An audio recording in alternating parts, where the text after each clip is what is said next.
going on. All lying and exaggerations, and fortunately for some of you people, the statute of limitations has run.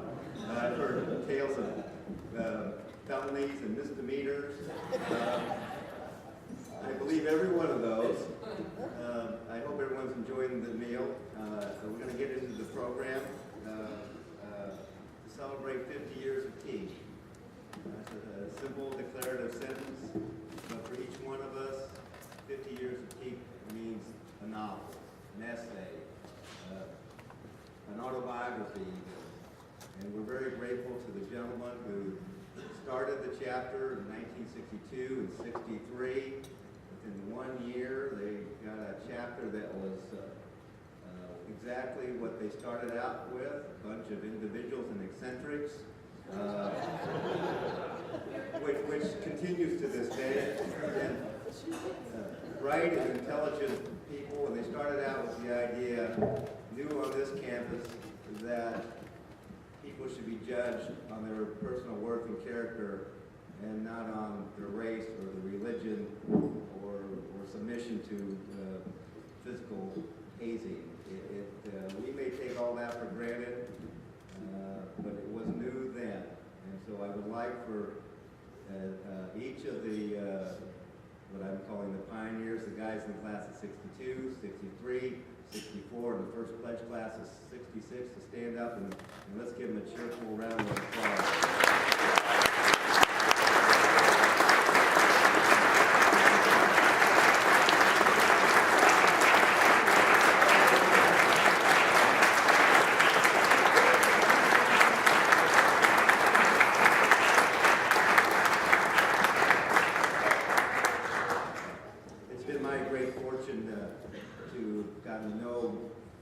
All of these gentlemen, some of them more recently than others, some more on the telephone, a couple of them just over the years for 45 or 50 years.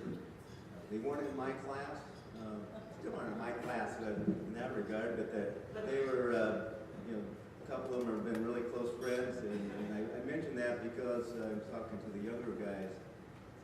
It's a great thing about Wabash that you can have friends throughout the generations of Wabash men in your fraternity, or across campus, and as you get older, you're going to see how valuable that is and how precious that is. And I encourage all the students to try to get to know, especially these founders, and every one of them has gone on to get advanced degrees and have wonderful careers. And I'm sure they would be interested in talking with you about your ideas and futures. And so become friends with them. Get to know them. Part of Wabash College is, a good part of it is the student-faculty relationships. And over the course of our chapter, we recognize that, and several faculty members have become honorary Ts. Tonight, one of them is with us, and that's Dr. John Zimmerman, affectionately known as Dr. Z, and I'd like for him to stand up and be recognized.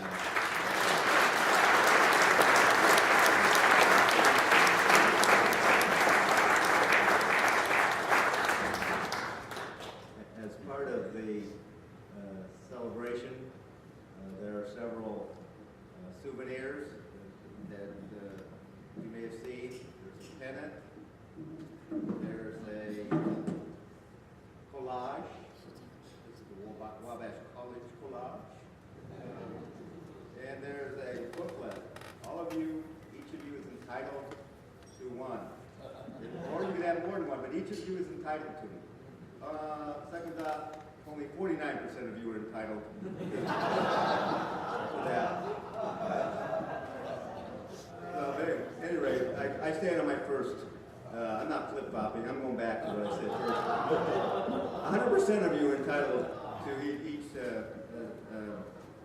souvenir, and I hope you'll regard them as a special memento of this special night. As part of the Wabash tradition, as I said, is the relationship between students and faculty. As program, there was a nice essay on Dr. Dean. It was very special to the start of this chapter. And Andrew Kunze, who graduated in 12, wrote the essay, and writing it, he interviewed Dr. Raymond Williams. Also part of the Wabash relationship of students and faculty is that all the fraternities have had faculty advisors, and as I said, Dr. Dean, I think, was the first one.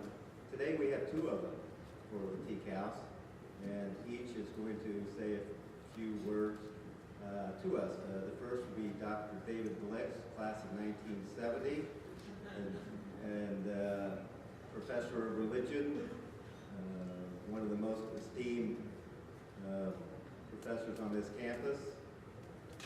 David, what else was I supposed to say? At any rate, come on up, Dr. Blix.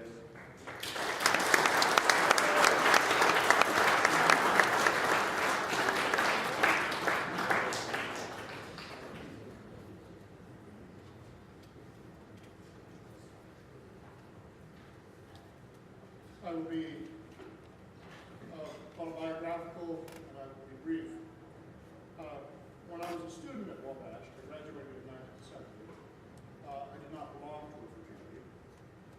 I came back to Wabash to teach the first time in 1988, and sometime during that first year back, the teacher approached me and asked me if I would be a faculty advisor, and would I consent to being an honorary member.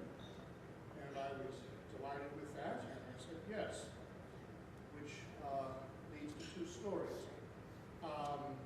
That must have come a little later, because my first encounter with the Teagues, although I didn't know it, I told this story last night to some people at dinner, so bear with me. I was sitting calmly in my office in the fall of 1988, and 4 or 5 guys came rushing in, it was a fall afternoon, and they said, Dr. Blix, can we use your phone? And I said, yes, whoever you are. And they picked up the phone and hit the number, and they said, I can't recall this exactly, but the words were something like, they have Squeaky and Flea, but Weasel and Pincushion have escaped.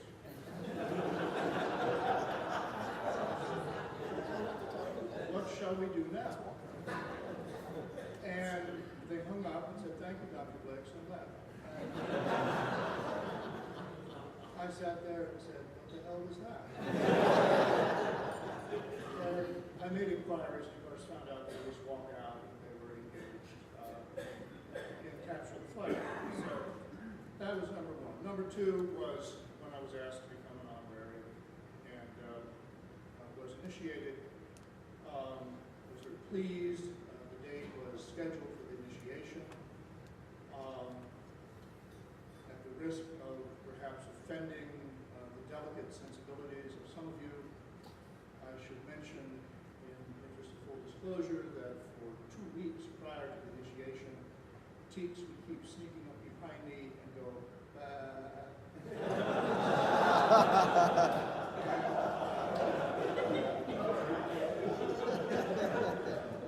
I didn't understand that at first, and then somebody said, you know what that means, and enlightenment came, and I was terrified.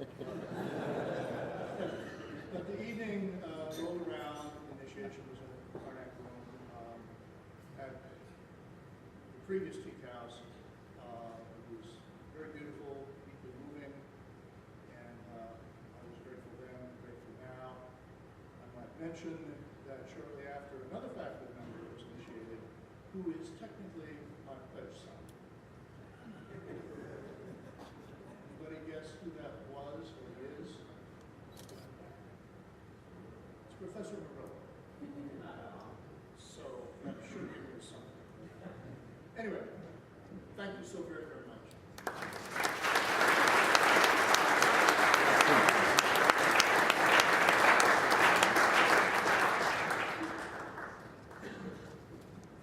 Our second faculty advisor is Alexandra Hoerl, and she's really known more by us as Lexi and by the students as Dr. Hoerl. And we're really, I know the students and the other members of the board of advisors are really excited. She is a faculty advisor for the TEACs, and it's not because that she specializes in Machiavelli, but she is a professor of political science here, and a professor who in 3 years, maybe fourth year, has gained the esteem of the students throughout this campus. And we're happy to have her as a faculty advisor, and she will also say a few words.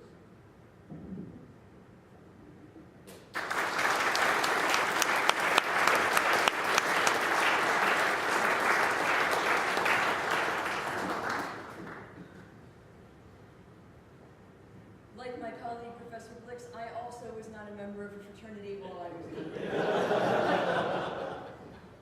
But I am now on a fraternity composite. And of all the things, I've ended up in some really strange places in my 4 years at Wabash, places I did not imagine I would end up. But in some ways, being on the TKE fraternity composite is sort of the strangest and most unexpected place that I've ended up. And I'm really, really glad that I'm there. Jon said that I study Machiavelli, and this is true, it is known. And Machiavelli talks about the concept of fortune, and it is through fortune that I gained my association with TKE. In my first semester, working under the tutelage of my great and legendary mentor, Melissa Butler, honorary 1985, I had lucky seven TKEs in my class. And naturally, I didn't know anything, didn't know enough to realize this as a new faculty member, but eventually they started sort of seeking me out. Steve Maynard, class of 2011, walked into my office one day and just sat down and said, "I'm just here to find out whether or not you are interesting."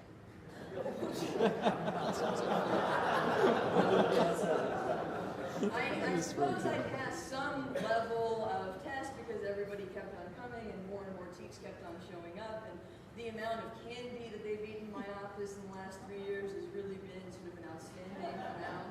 I had to go, knowing that some of the recent alums will be back this week and next week for homecoming, I had to go buy reinforcements at the grocery store today. It's going to be kind of ugly.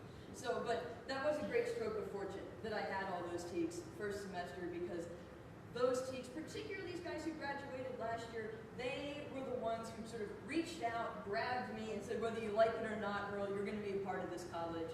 You're going to be someone who's important to us. You're going to be somebody who's going to participate and be part of the fabric here. And I think that you're being very moved by the words that I heard at the panel last night about what the rechartering of TKE meant in terms of being open, in terms of welcoming people to the community.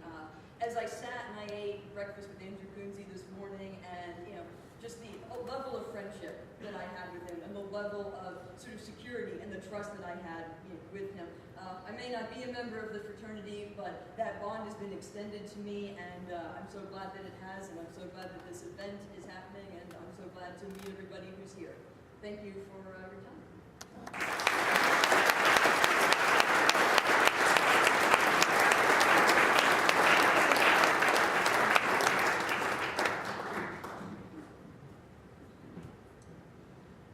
This celebration has been put on by a team of students and alumni working together, and I'd like to recognize the members of this celebration team. So I'm going to ask each one to stand when I say your name, and when we're done, we'll give you recognition that you deserve.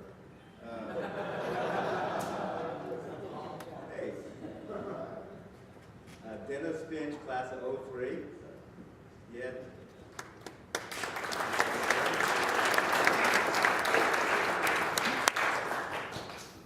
Brad Johnson, 71. Yeah.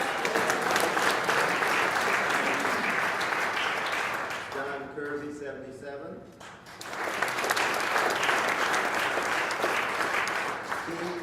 Gino King.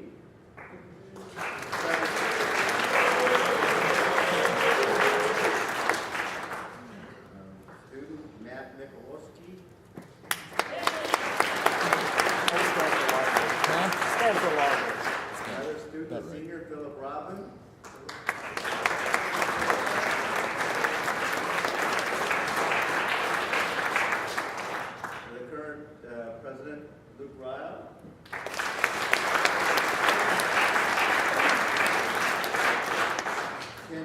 class of 66.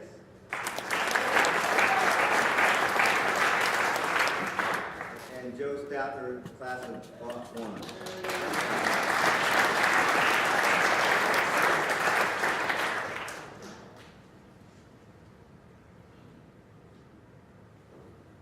The next part of the program is our version of what might be called speed dating.